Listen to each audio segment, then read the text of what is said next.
Okay, so when r is greater than or equal to 1, or the absolute value of r, then the infinite geometric series goes to infinity, and therefore we can't find the sum, so we don't use the formula. So if we were to have a series like this, 2 plus 4 plus 8 plus 16, these numbers keep growing. So r is greater than 2. Like I said, it's greater than 1.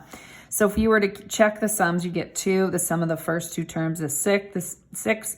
The sum of the first three terms is 14. The sum of the four terms is 30. So it just gets larger and larger. So this would be an example of a divergent sequence or series, and therefore it would increase to infinity would really be the answer. So we say that the series diverges. So we wouldn't use the formula, and we wouldn't have a way to calculate that.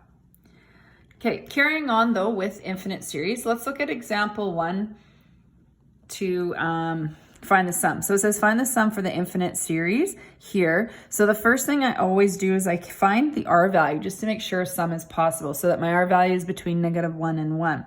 So I'm going to take the second term divided by the first term. So 2/5 dividing by 2 is multiplying by 1/2, and I get 2/10, which reduces to 1/5. So this means that it is convergent, so therefore I have an infinite sum. So we're going to find the sum of infinity using our formula.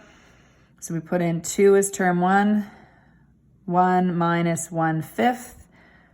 So we get 2 over 4/5.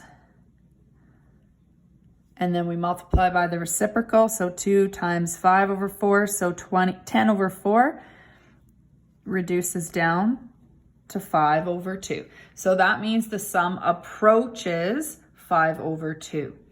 Now give the second one a try here. Pause the video, try this one on your own, and then play the rest of the video. Okay, so let's look at this one that you've tried. So the first thing you wanted to do is find the r value. 1 divided by 2 would tell me the r value is 1/2.